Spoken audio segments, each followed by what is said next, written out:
Welcome, everyone, for another episode of our podcast. I'm very excited to have joining us today, Dr. Pete Frank, a noted economist and provost of Grove City College. Grove City is a school that it's not unusual for one of our seniors to at least have an interest in, and we've had some of our graduates go to Grove City and become alumni there. So, again, Pete, thanks so much for joining us and taking some time out of what I'm sure is a busy schedule. Welcome. Yeah, thanks for having me, Dave. I'm excited for our conversation.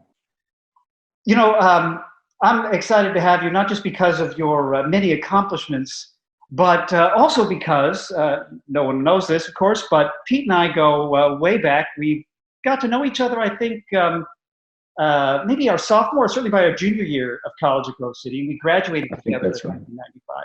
And as viewers can see, and as everyone can see, we're both bald. We both have graying beards. I think we both drive minivans, right? And yeah, I've transitioned to the modified SUV. Oh, see, that's what becoming a provost. That's where that will take you, right? Sure. Pete, for example, was nominated for Man of the Year when we were seniors, and I, in turn, voted for Pete for Man of the Year. So that's really kind of like 6 of one, half a dozen of the other, Pete. Oh, sure. Yeah.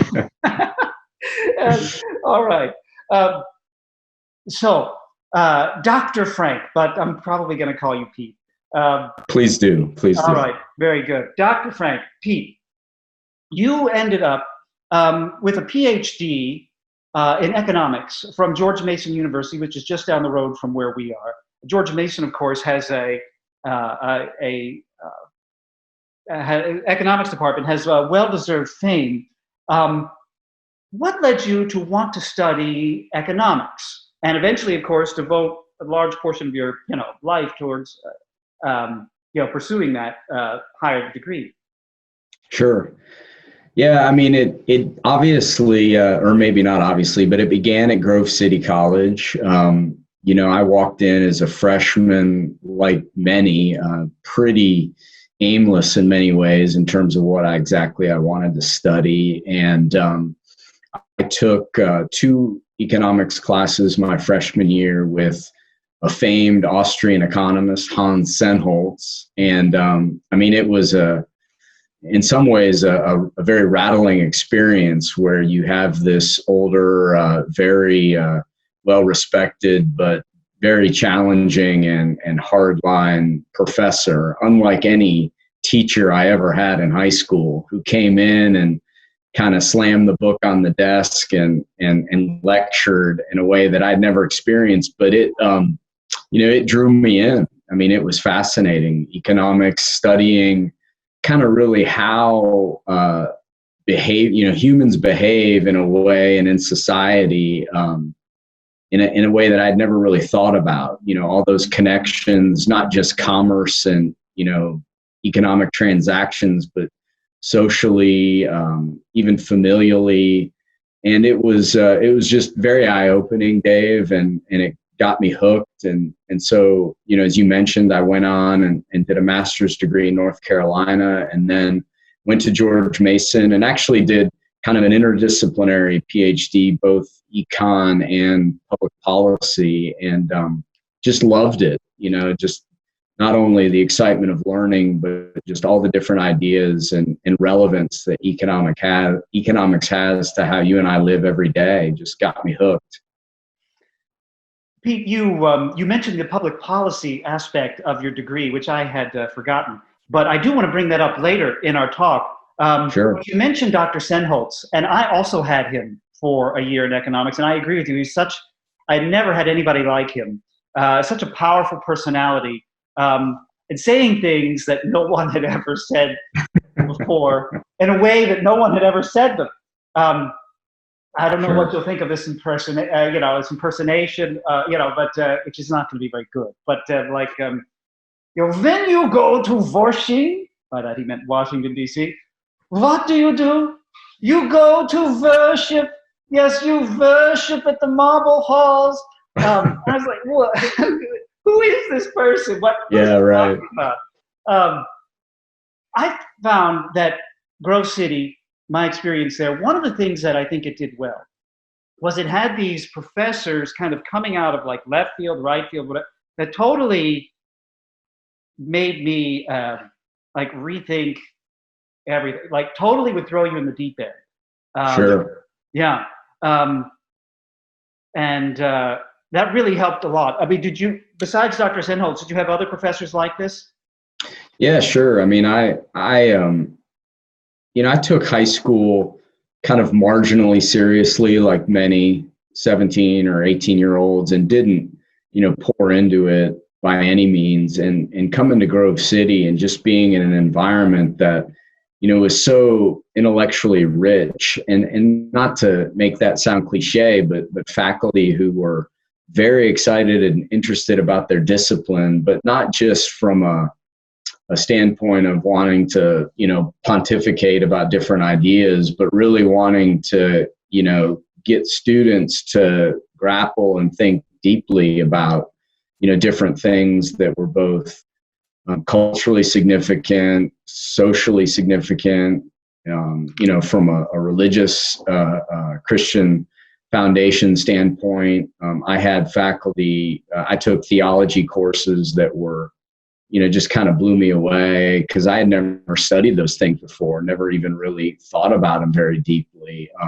And I know you as a historian, Dave, appreciated that that perspective, that people that really could articulate ideas in a way that caused you to think probably beyond what you ever had up to that point in your life. And, that was really an exciting and rich environment.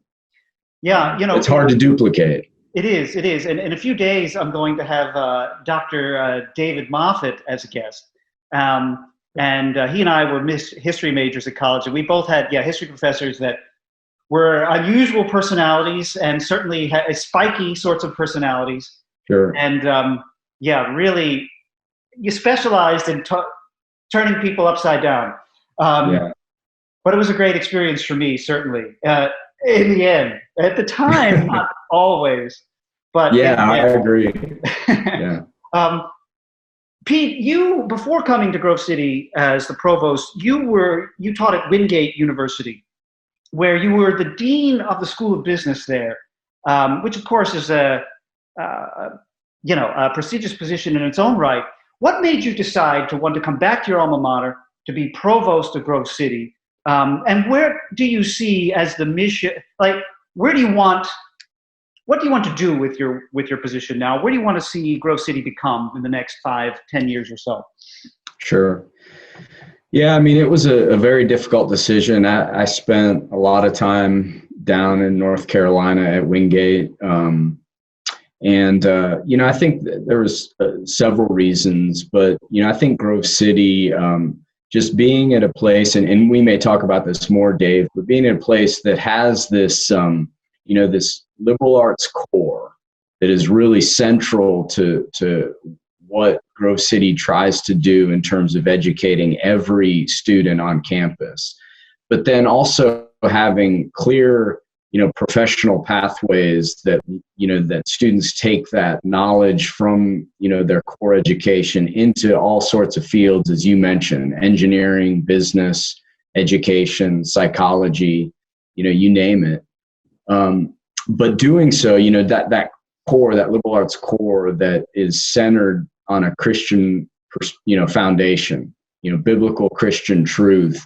I mean, it's such a unique, and it may not sound unique in some ways to folks that maybe at Ad Fontes or other schools like it, but in higher education, having that core that is centered around a Christian foundation and then applied in professional areas and disciplines, that's not all that common anymore. I mean, there are definitely schools out there that also try to fulfill that mission, but not that many. And one of the things that really attracts me about Grove City that I value so much is, the faculty are all committed to that mission, and I think they are in a very profound way. But in terms of students, you can come to Grove City no matter your background. There isn't a litmus test.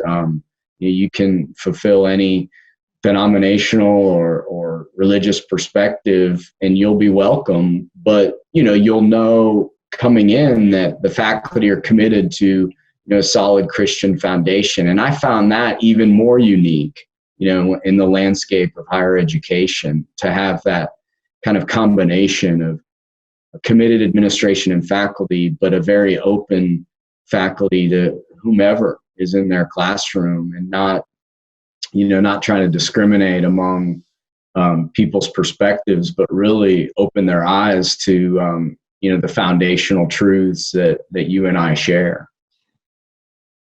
Yes, I think you mentioned some interesting things. I think some people do have a kind of misconception of an education that the Grove City provides. They might suppose it to be more narrow than other kinds of educations. Oh, well, if it's this kind of environment, you probably won't talk about, X issue, Y issue, Z issue. And what my experience was that we talked about a lot of things. I think having that core, like, foundation gave you a kind of, we might say, a little bit more freedom, perhaps, to explore different moral or political issues.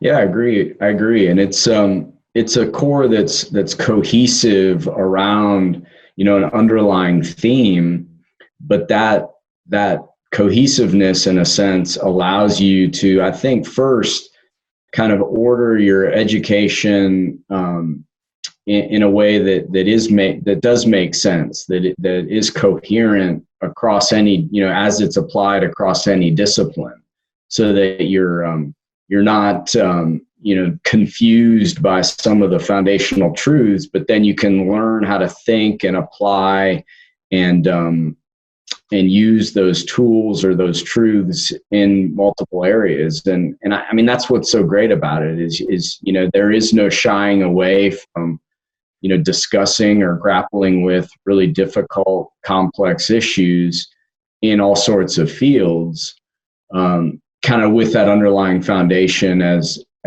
a framework. Pete, college is changing, like the experience of college is changing, the meaning of college is changing, certainly from when we were, from back, when we graduated till now, and especially perhaps in the last 5 to 10 years as the internet has, gotten faster. And what do you think, in light of some of these technological and cultural changes, what do you think college should mean? What should people be looking for in a college experience, and how can schools like Grove City, shall we say, provide something distinctive in this? Yeah, go ahead. Yeah, it's a very good question, Dave, because I think more so today than any time, or even when we were in college, it's we are overwhelmed today by information and the access to information. So college can't be just transference of information to people, because you and I don't need that. We have access to it all, and young people have access to it all. It's funny to think that when you and I were in college, we didn't even have an email address, much less in the internet. I'm sorry, I cut in, but I had a friend, I'm sure you had friends too, I had a couple of electrical engineering, computer science major friends, and I remember, I think our senior year, whatever, they were saying hey, there's this thing, it's called email. You can email, send a message to anybody, anywhere. And I was like, sure, yeah, you computer science nerds, you do whatever you want. And right. So things have happened very quickly. Yeah, it's just amazing how rapidly our world has changed from that perspective. And I think, though, the interesting thing is that college back then, and especially today, has to really be trying to provide students with kind of some of these fundamental tools that I know you all discuss or think about at Advantes, that through the core education, we're getting, we're trying to help students think through, very complex and important ideas using tools of learning in literature and mathematics and in the natural sciences. But it's a way of transferring not knowledge, but also values and culture, and kind of ordering ourselves, or our individual students, around what is right, what is good, what is true, what is worthy, all those kind of things. And that may sound somewhat lofty, but I think that's needed today more than anything, because a lot of folks think that college and education is just about trying to fill yourself with more information. But, we at Grove City, and I know you would agree, Dave, in many other contexts, it's about so much more in terms of how to understand what is your place in this world, and how do you relate to other people socially, economically, politically. How can you be a good citizen? Kind of all these things are foundational. And I don't think we do a good job in education, broadly speaking, and how to ground students in those ideas and those ways of relating to each other. I think we see a trend in education which is more mass, more homogenization, and more skill training. And I think I'm interested in educational institutions that are zigging while others are zagging, right? That are looking for the niche that isn't being filled by the culture at large. That's one reason why I really appreciate classical Christian education. And I'm sure that's one reason, of course, why you're doing what you're doing at Grove City. Definitely, yeah. Yeah. Yeah, and go ahead. Oh, no, finish your thought, please. No, I was just saying, I think that,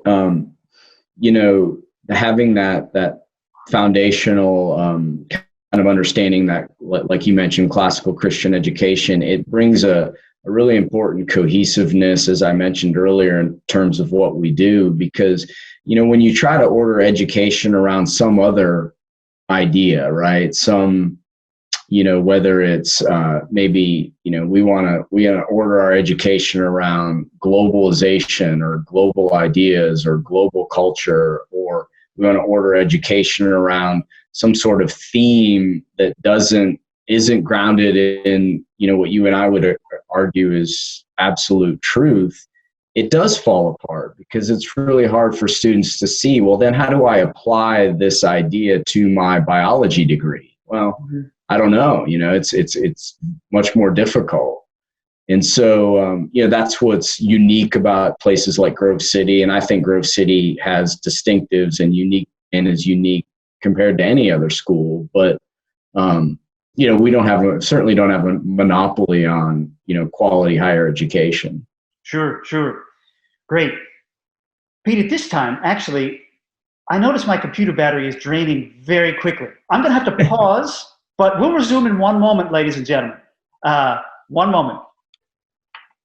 All right. We're back, ladies and gentlemen. You can see that I've moved the computer slightly, and the perspective you have of my background has changed. But like I always say, like, never a dull moment on the AFA podcast, right? We always want to keep things fresh and exciting. Well, Pete, thank you for your thoughts there on education and Grove City, and I think we're in agreement there. And you and I have spent, over the course of our friendship, over the last, 25, well, more than 25 years. It's hard to believe. It is crazy. Agreeing on most everything, but sometimes disagreeing on some things. And I want us to talk about, I want to get now into your economics background and some of your public policy background, and talk about maybe the role of capitalism in our culture. I'm sure our audience would appreciate your thoughts on this. So so the free market, good, it's a good thing, certainly. But what would you say to some of the people over the past maybe, few years, maybe over the past, 3, 5 years or so, people like Patrick Deneen at Notre Dame, or even someone like Tucker Carlson, maybe in a more popular vein on Fox News, who say, like, well, the market, shall we say, unchecked, it can be too much of a destructive force. It will erode culture. It will erode mom and pop stores. You and I saw kind of what happened to Main Street in Grove City when Walmart, came into town. What would you say to people like Tucker Carlson, Patrick Deneen, who say, well, free market, sure, but it needs some checks. We need it. There are other. The free market should be subservient to some larger values of culture or community and so on. What would you say to those briefly? I mean, that's a very brief statement, which we can expound on more. But what would you say to that for starters? Yeah, I mean, I would say, Dave, that as you suggest, I mean, I do believe that in general, capitalism, free markets are much better for society and humanity than other, much more restrictive or autocratic alternatives in terms of governing the economy and individual lives. I do think that, there is, I'm not someone who would argue that, no regulation is necessary. There's no role for government in the economy.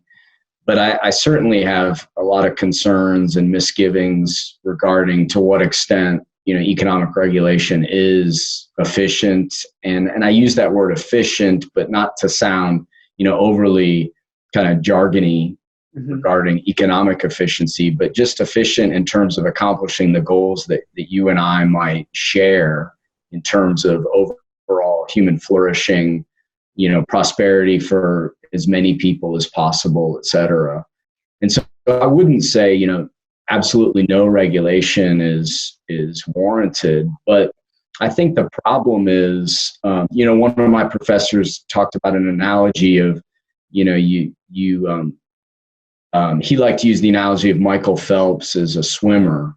And if you tied Michael Phelps' hands together, well, he might still be able to kind of do the breaststroke and get across the pool pretty quickly. And even if you tied his legs together, he might be able to still figure out how to do the butterfly and do okay. But if you put, a 250-pound weight on his back, well, then he just sinks to the bottom of the pool and he's dead, right? And so, what are we doing in terms of the regulatory environment? Are we putting 250-pound weights on things, or are we doing some kind of modest or moderate constraints? And the problem with that whole scenario is, the government doesn't always do a very good job of figuring out what is the difference between modest and appropriate constraints and 250-pound weights that crush, And that's where my big concern is. How do you discern that? I mean, that's the challenge. And that's why most, economists that are much more on the free market side would argue that, it's very, very difficult for a group of people to sit in Washington, as you alluded to earlier with your Senholz impression, to sit in Washington and look out over the global landscape and say, okay, we know what to do to make things, more efficient. And I think it's interesting, this current, coronavirus crisis that we're in offers several examples of where, regulatory environment is really broken down and may cause a lot of hampering of recovery. But then in some areas where, coming out of, say, the financial crisis in 2008, where there's some financial market regulations that were probably, too slow to be, brought into the economy. And I would argue that some financial market regulation is probably appropriate. Yeah. You allude to a good point. Like, how can you tell the difference? How can you discern between appropriate boundaries and 250-pound weights? And I'll agree that it's hard to make that distinction, and who then should make that distinction if it's hard? Sure. Let's explore. So I don't have any settled thoughts, but let me play a kind of advocate of sorts for. So I myself am torn between a couple things. Sure. On the one hand, we have seen how crucial some of these, the past month or so, how crucial some of these, large corporations are, like Amazon, Walmart, right? They're functioning well, and they're delivering goods to people. Some maybe not essential goods, but others essential goods, for helping people cope through this time. Whereas, like you say, like our government, our regulatory state, it's no way to slice it. It's failed us essentially. So on the one hand, there's that. But on the other hand, there is, for me, this question of kind of ordering of one's life or ordering of one's society, a kind of hierarchy of values. So you have, I think, at root, at least ideally, at the bottom should be like your religious core. And then maybe building up from that, shall we say, a cultural, sort of common cultural core. And then maybe a political core, and then maybe an economic core. A free market. So I think Patrick Deneen would say, what a free market does, it's so powerful and so effective at doing what it does, that it can kind of, shall we say, bulldoze through some of those more foundational, we might say, cultural ties. So human flourishing, how do we measure that? It's hard to do. It's easy to do economically in some sense. Harder to do maybe at those more root levels of culture, belonging, community. Yeah. So we have seen like the free market find the most efficient, cost-effective way of distributing labor. But we've also seen that kind of gut, like factories in Ohio, for example. What's your perspective on how we strike that balance, or if there is a balance to be struck? Yeah, it's a good question. I think, obviously the free market is based, in part on that foundational, wherever you put it in your hierarchy, on individual liberty and freedom. And I know that that's where Patrick Deneen places some of his critique, or maybe a lot of his critique, is that, in order to ensure individual liberty and freedom, you have to kind of rely on the state, and the ever-increasing state erodes the whole foundation of it, which you're trying to maintain. And so that is a mechanism whereby culture, is destroyed. I think that's what Deneen would argue, at least in part. And I think, a couple things I would say. I do think it may be slightly overstated, Dave, that that individualism and liberty and freedom can't thrive in a kind of harmonious, communal, positive cultural landscape. I don't think that it necessarily leads to, just all of us out for ourselves, kind of this, dog eat dog world. And I think what the strength of the religious foundation that you mentioned at the bottom of the pyramid, I think is a testimony to that. I think that as long as we kind of maintain the importance of that religious foundation within our culture, it can, in some ways, supersede this destruction that others would argue happen when liberty and freedom are championed at all costs. And so that's one perspective. And then, how you maintain that, I think it's with the right role of government and public policy, realizing as Hayek and others would say that, you and I know well that the human condition is fraught with problems, right? And there has to be appropriate constraints. And those constraints need to occur both on the individual level, but also on the social or cultural level. We can't rely on individuals who are fallen to control every aspect of other fallen individuals. That leads to all sorts of problems and tyranny, et cetera, et cetera. And so I think, that there's a way that these principles or truths kind of align with each other. And I think that, Deneen and others have kind of arguing that we're going down this road that is, almost fatalistic. And, one example of that might be,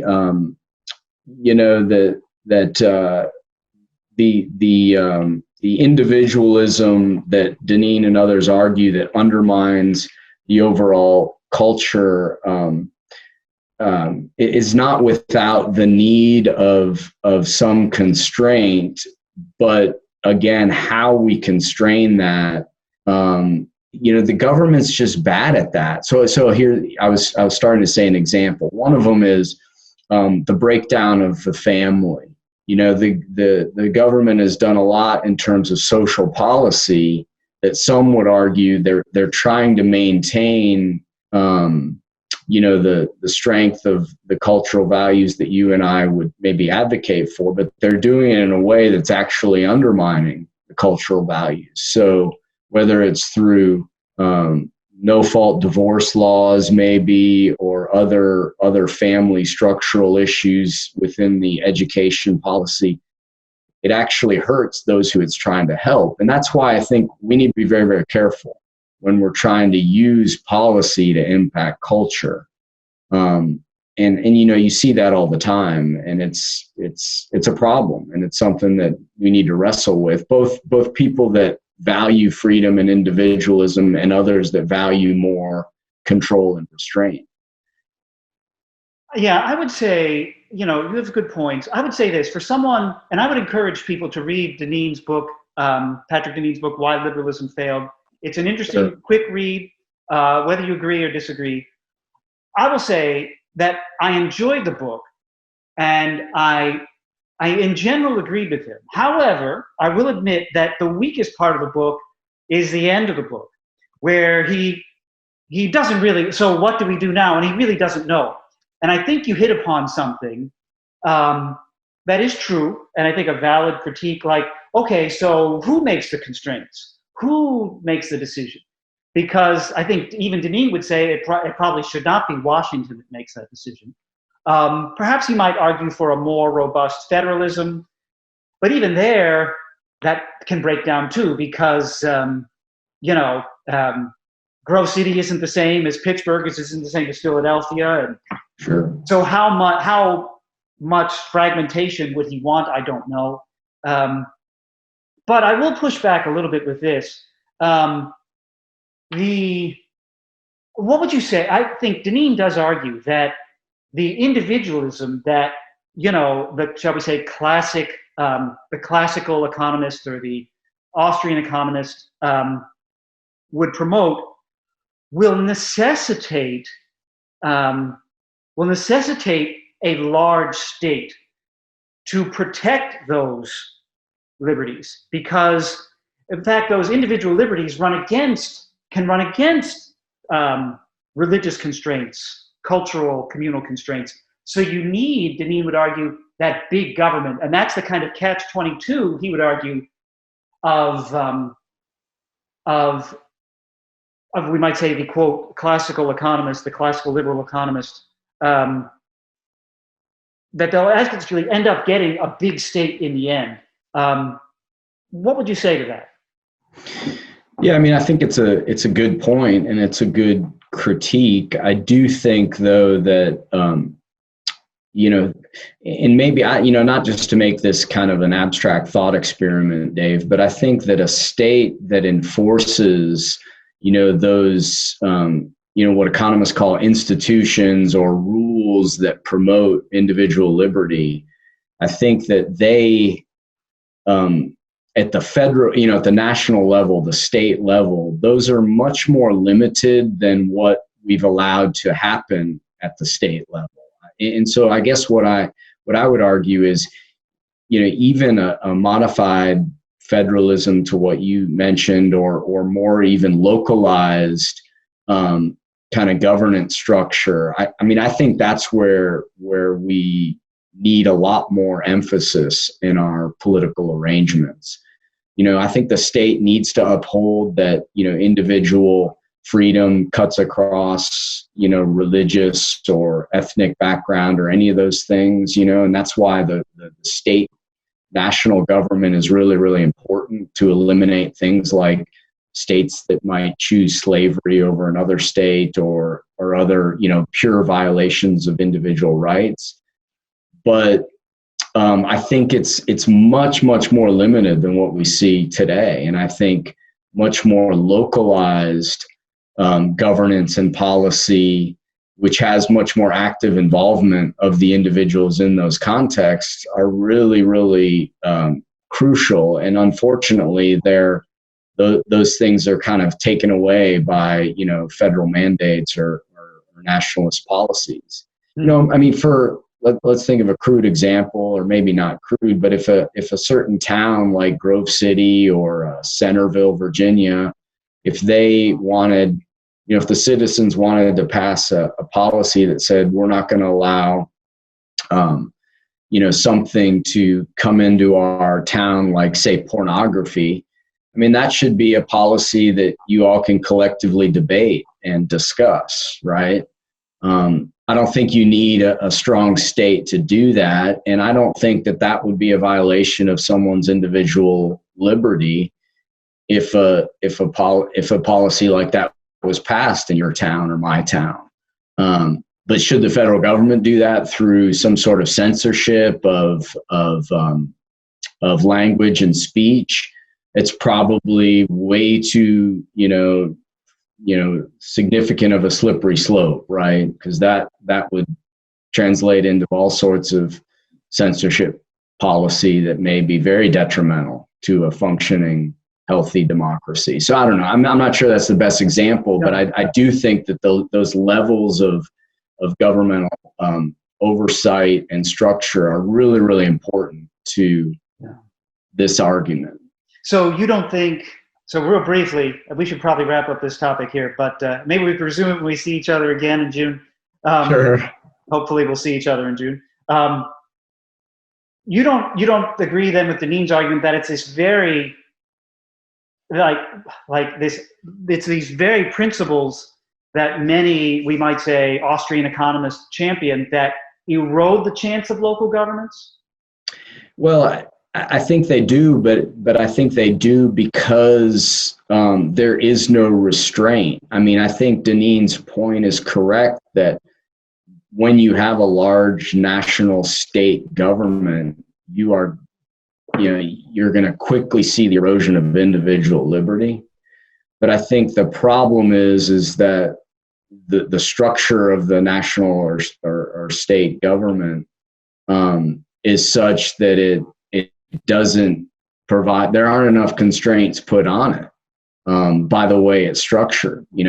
Congress has, and the federal government has much more power than, I don't think it's inevitable that it has to have the amount of power that it has, I guess. And I think Deneen would disagree with that. Yeah, right. He would say it is inevitable. It is inevitable if you want individual liberty and you want to erode local, custom, tradition, culture, religion, then you're going to have a big state to prepare. Yeah.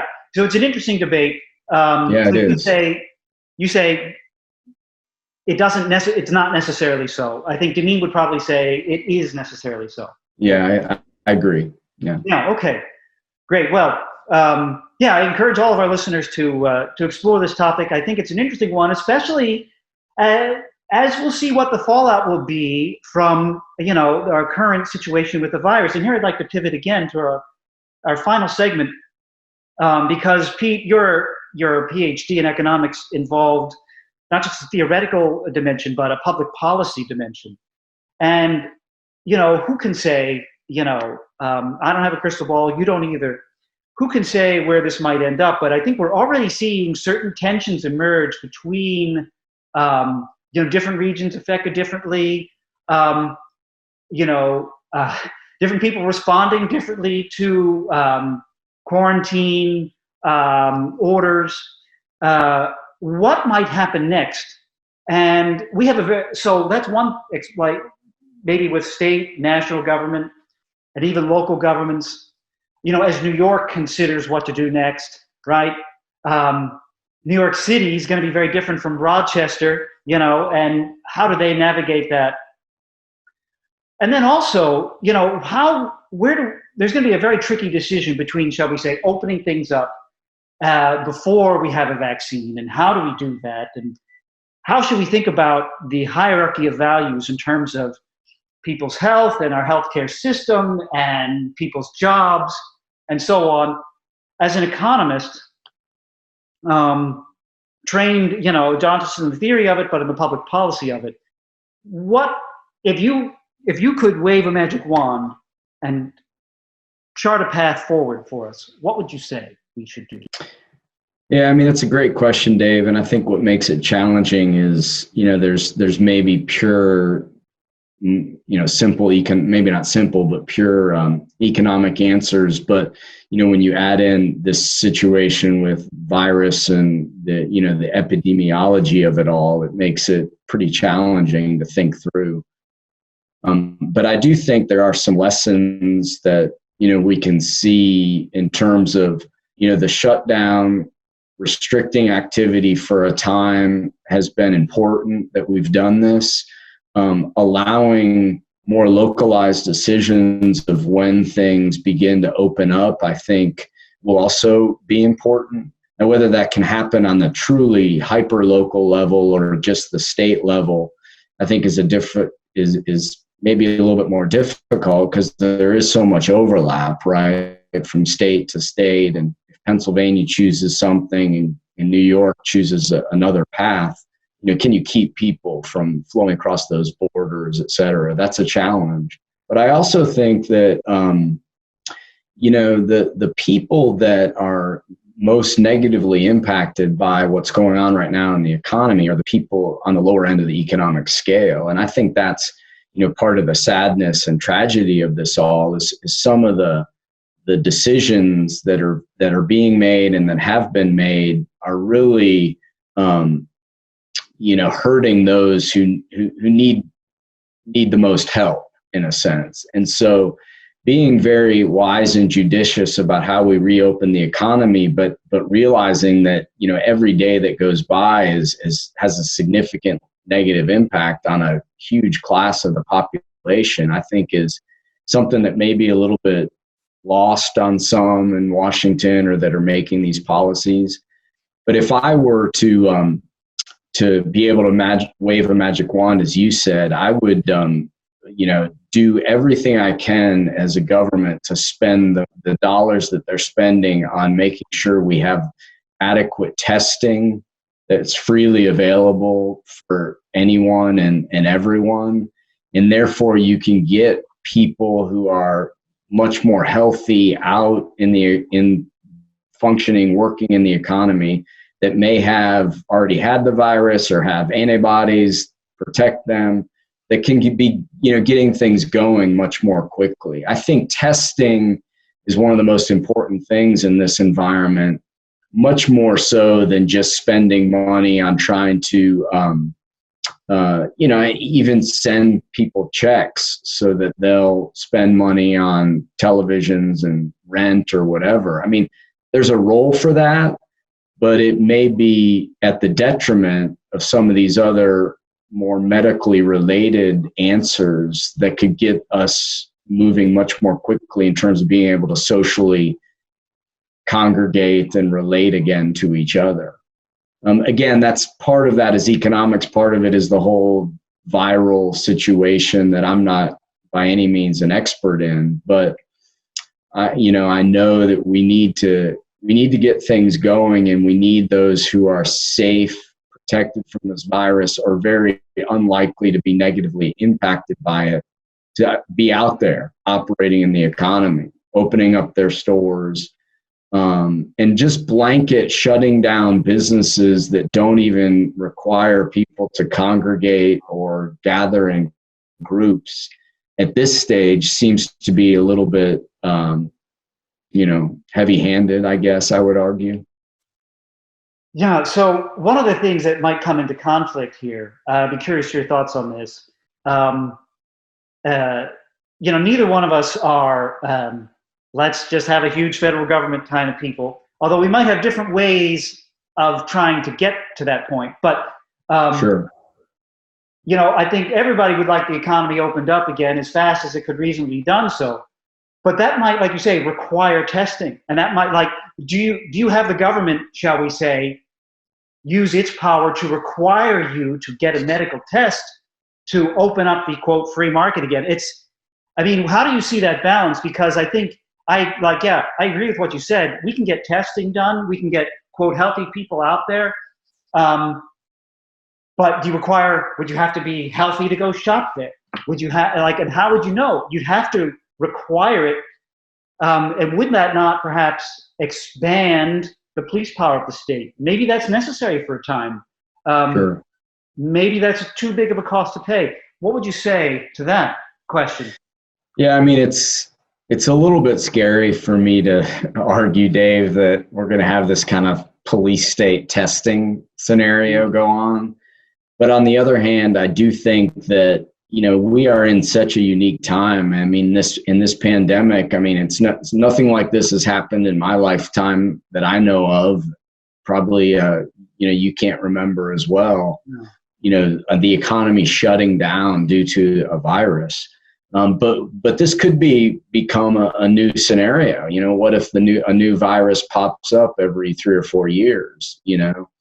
And so, some sort of heavy hand where, you're held in your home unless you get a test. It's hard for me to imagine that would be the right way to go. But to allow or to provide testing where individual businesses could say, we want you to come back to work and to do your job at this construction company or at this warehouse. And the employers say, if you want to come back to work to get your paycheck, you need to be tested. And if we had tests available that were free, that weren't invasive, that didn't require lots of, needles or whatnot, but were just basic swab tests, which from what I read are available, I think that's a way to go. I think that, employers could be pressured, or at least could realize in good faith, if you want your employees to start collecting paychecks and maintain the growth of your business, have them do a simple test, come to work. Yeah. That seems to me to be not so much of the police state heavy hand, but one way that would be really efficient and effective in restarting the economy. Yeah. It'll be, I think, what's the Chinese curse, the old Chinese curse, may you live in interesting times. I think we're going to live in interesting times. And I don't know what's going to happen. I think, though, unless, I just don't see it, the rubber band snapping back to exactly where we were before, at the end of February. Sure. And life resuming just as normal. I think things will be different, but how exactly, I don't know, and we'll have to see. And I'm guessing you might think likewise. Like we probably are not going to resume exactly as it was, even whenever we can all get back outside again. Sure. Yeah. And it's kind of sad because one of, I think, the strengths of the American economy and the American culture is, even outside of familial relationships, relationships among strangers, we're a very trusting society and culture. And I was just having this conversation with my wife earlier today that, when you go to a store and everybody's wearing a mask, I mean, you can kind of hide behind the mask, right? And everyone kind of looks at each other like, who are they? What are they doing? It's awkward. It's strange. Mm-hmm. And I think it's not a major issue, but it's one chink in that kind of trust armor that exists in our culture that I think is such a huge benefit of how we relate and live among each other. And I do think you're right. I mean, we're not just going to quickly bounce back to normal. and what is normal after this virus scenario is over. Do we always kind of feel like we need to somewhat social distance, and there's kind of skepticism among our neighbors? I mean, that's sad, but I think that that's going to last for a while. And that's, I think it's a detriment. Right. Yeah. And I think maybe, I hope not. We'll see. I think, maybe what we might rely on is not just maybe to dovetail back to an earlier conversation, earlier part of our conversation, that we'll need the market going again, but we might, rediscover the importance of, our local communities, maybe our neighbors, Sure. our churches, and so on. That might increase in importance for us as we have those kind of smaller communities of trust, and maybe that might be the place where we can build out again. I don't know. I hope that we'll find a wise and reasonable way out of this. But here's hoping and praying about that. I do too, and I hope that, as much as I appreciate our Zoom conversation right now, I mean, and the ability from, being in two different states to have this conversation is wonderful. But I do hope that when we leave this time, that we're still able to, not have to Zoom across town. We'll be able to actually get together and, like you said, gather in our churches and with our friends, because I think it's going to be easy for some to just wake up on Sunday morning and look for their live stream as opposed to get in the car, and that will be unfortunate if that's the case, I think. Right. Yeah. Hopefully not. Hopefully, absence might make the heart grow fonder. Yes, I hope so. Pete, it's been great to have you join us. You've devoted a lot of your time to our conversation today. I really appreciate that. I'm sure all of our listeners will as well. Thanks so much again, Pete, and blessings to you and your job at Provost and your wonderful family there in Grove City. Thank you, Dave. It's been a real pleasure. I've enjoyed it. Thanks. I have as well. Everybody, thanks so much for joining us today. And thanks again to Dr. Frank. Feel free to lob any questions you might have at me. And again, get involved in the conversation in your own way as you can. Thanks so much, everyone. Thank you again, Dr. Frank. Thank you. All right. Bye-bye. Take care, everyone. Bye-bye. Bye-bye.